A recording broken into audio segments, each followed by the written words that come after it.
What is up, fellas? We are back with another UFC Fight Night predictions video for UFC Fight Night Allen versus Craig. We had a sick week last weekend, almost swept UFC 295 besides one fight. We went 11 for 12. Uh, I'm hoping we can carry that momentum onwards for this weekend. Let's get right into it, fellas. Kicking off the card at flyweight, Charles Johnson versus Rafael Estevam. Um, I'm going with the underdog. I think I'm just gonna go with Charles Johnson. I don't think Rafael Estevam is very good. He predominantly has a jiu-jitsu base and he likes to work his grappling and his top position. I don't think he's going to be able to do that against Charles Johnson very well. I just feel like Charles Johnson's fought better fighters. Took Cody Durden to a close decision, in my opinion. He almost finished Cody Durden a couple of times in that fight, too, with body shots. He took Muhammad Makayev to a decision. I just feel like I'm going to trust Charles Johnson at plus money, man. Rafael Estevam, his fight on the Contender Series was okay, but it didn't make me think anything different of him. And one thing I've noticed over my 6 or so years of watching this sport, dudes with a predominant jiu-jitsu base tend to just fucking lose outright. Yeah, I'm going with Charles Johnson. I'm going with the underdog. I think Charles Johnson's going to win a decision here. I think he's going to be able to maintain his pace over Rafael Estevam and win a decision in the later rounds. Going up to lightweight, Trey Ogden versus Nicholas Mata.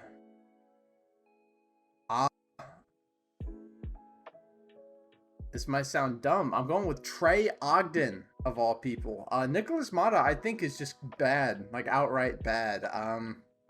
He's got good power in his hands, but, like, I mean, I'm looking at his stats right now. He has a 30% significant strike accuracy. That's, like, the lowest I've ever seen.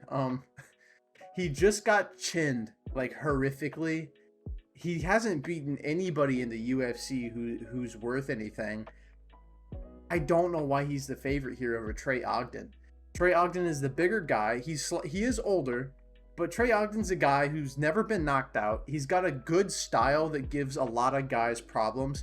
He has a win over Daniel Zellhuber. He's the only guy to ever beat Daniel Zellhuber. He took Ignacio Bahamondes to a decision and gave him kind of a tough fight. I think Trey Ogden is just a hard puzzle for good fighters to solve. So I don't think a mid fighter like Nicholas Mata is going to be able to solve it. I don't know. This could age terribly, but I just feel like Trey Ogden, I just feel like he's better like everywhere. I think Trey Ogden's going to win this fight by decision. Going to women's bantamweight, Alan Perez versus Lucy Pulidova. Both of these chicks suck. I don't know. I'm gonna go Alan Perez because I think she's a better grappler than Lucy Pulidova. Who cares? Um, moving up to featherweight, Jekka Sarig versus Lucas Alexander. I'm gonna be going Lucas Alexander. I think he actually has a decent skill level and deserves to be in the UFC. Whereas Jekka, I don't feel like he should be in the UFC at all. I mean, he got his ass beat by Anshul Jubilee. And Anshul Jubilee just got his ass beat by Mike Breeden. You know what I mean? I don't feel like Jekka's very good. He's a little bit chinny. I think Lucas Alexander's just going to blow him up. I really do. Moving up to heavyweight, Mick Parkin versus Caio Machado. I'm going with Mick Parkin. Caio Machado's fight on the Contender Series was very, very bad. It was very lame. It was very boring. Mick Parkin... he's coming off a decision win, I believe, against Jamal Pogues, where he looked good. I picked Mick Parkin in that fight. Mick Parkin, I think, even though he is a really, really big dude, he just seems more athletic than a lot of these like unranked UFC heavyweight fighters. He's got really good boxing. He's got really good distance management. I think he just operates at a higher skill level than Caio Machado. I think Mick Parkin's gonna knock him out in like, I don't want to say the first or second round. I'm not too sure, but I think he's gonna get Caio Machado out of there.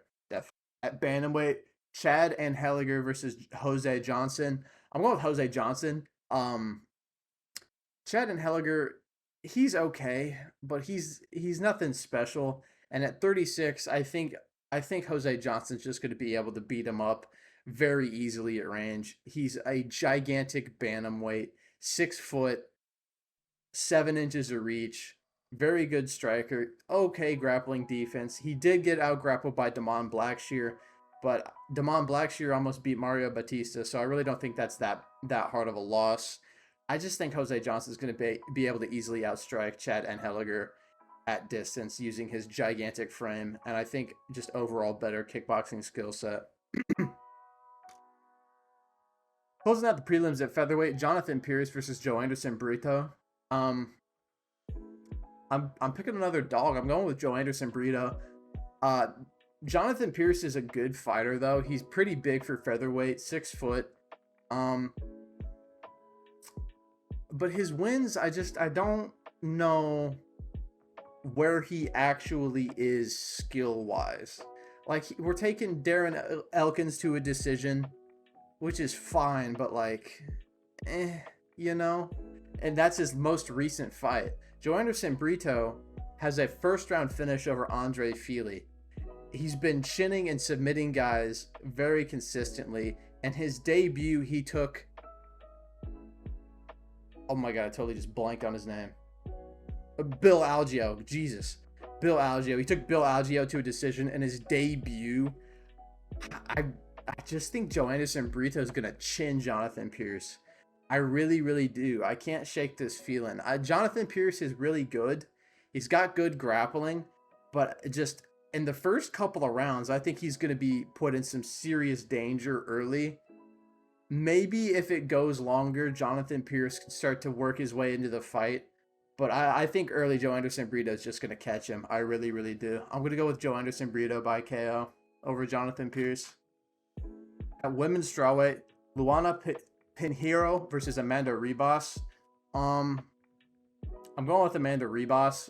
She's just fought and beaten way, way, way better competition. She's going to be much bigger going down to strawweight, but about 4 inches of reach. And Luana Pinheiro just is terrible. Like I know you see the pretty record, the 11-1. She sucks. Amanda Ribas is susceptible to being knocked out, but I just think the people who have knocked out Amanda Ribas, the level that they operate at is way above Luana Pinheiro. Like I think Amanda Ribas is gonna coast to a decision in this fight. I think she's just better, literally everywhere. Going up to bantamweight, Peyton Talbot versus Nick Aguirre. I mean, I'm going with Peyton Talbot. He seems really good. I watched him on the Contender Series. He had a very impressive performance. He flows really well in his striking. He has a great chin. He has good takedown defense. Kid is really good, and they gave him a fucking layup because Nick Aguirre sucks. I'm going with Peyton Talbot by TKO. I know I'm pretty dismissive of some of these people on this card, but this card's a little, it's a little, like I'm not feeling some of these matchups. Nick Aguirre's just not very good, man. I'm going with Peyton Talbot by KO. Here's a matchup I like at lightweight: Chase Hooper versus Jordan Levitt. Man, they have Chase Hooper as a minus 220.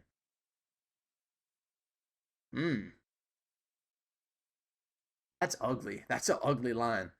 I think this is the card of dogs. I think I'm going with Jordan Levitt over Chase Hooper, bro. Uh, Chase Hooper lost to Steven Peterson. Like I know he went up a weight class to lightweight and beat like Nick Fiore, but Nick Fiore's terrible. He got cut. Like he's cheeks. Like I don't see a planet in which Chase Hooper should be minus 220 over Jordan Levitt. I think both of these guys are pretty good grapplers. Jordan Levitt did lose to Paddy Pimblett, and I don't think Paddy Pimblett's quite so good. But I would say Paddy Pimblett is a better fighter than anybody Chase Hooper's ever fought. And Jordan Levitt's only other loss is a really close fight with Claudio Puelles, which that fight, if I remember, was predominantly a lot of grappling. And if there's one thing Puelles can do, it's grappling. And that was way earlier in Jordan Levitt's career, and that was a close decision. I think I just got to go with Jordan Levitt, man. I think he's fought better guys. I think he's looked better against better guys. He's coming off of a pretty nasty KO win. I think his striking starting to get there. Same thing with Chase Hooper. I think his striking starting to get there. But I don't know. I think I like Jordan Levitt in this fight more. I really do. Do I think he's gonna finish Chase Hooper? I actually think he might. I think Jordan Levitt might TKO Chase Hooper. This is either going to be one of my best cards or one of my worst. I feel like I've picked like 8 underdogs on this card so far. Moving up to welterweight, Michael Morales versus Jake Matthews. This one I am not picking an underdog. I'm going with Michael Morales over Jake Matthews. Jake Matthews is good, but I don't know if I think he's as good as I used to.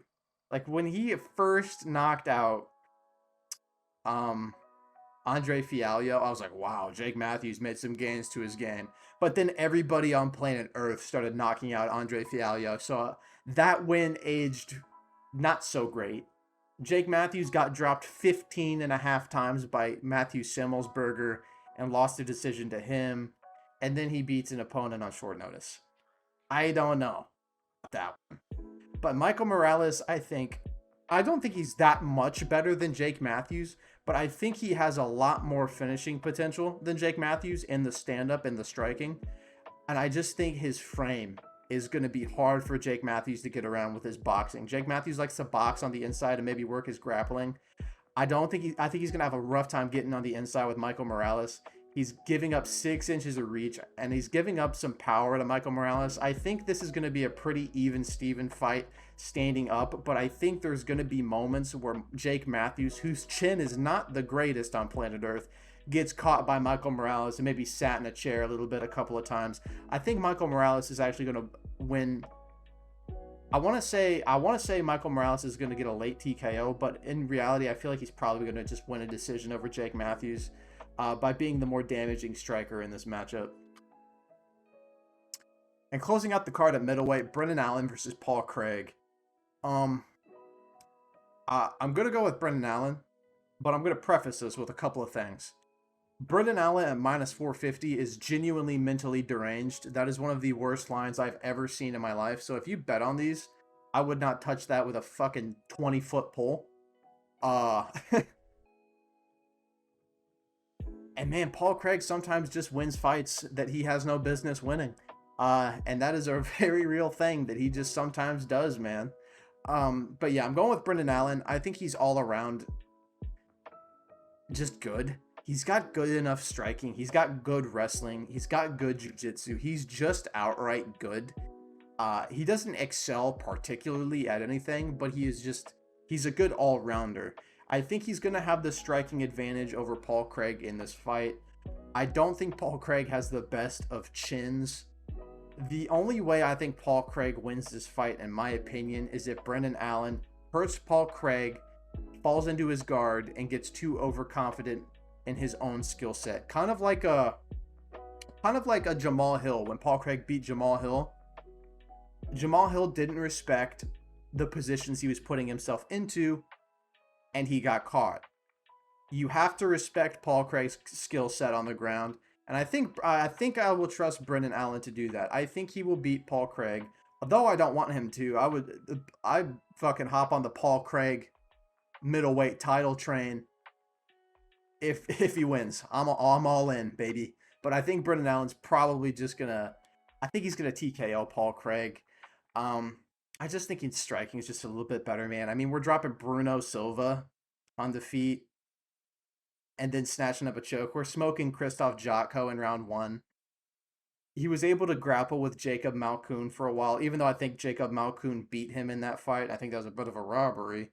But Jacob Malkoun's a really good grappler. Not quite a jiu-jitsu grappler, a lot more of a wrestler. But if he's able to defend Jacob Malkoun, he can certainly defend Paul Craig's takedown entries. So yeah, I'm going to trust Brendan Allen and his more well-rounded skill set. I think he's going to win this fight by TKO. But hey, if Paul Craig wins, you won't see me complaining, baby. but yeah, I hope you guys enjoyed this video. If you did, Drop a like. Thank you guys so much for watching. I'll catch you guys next time.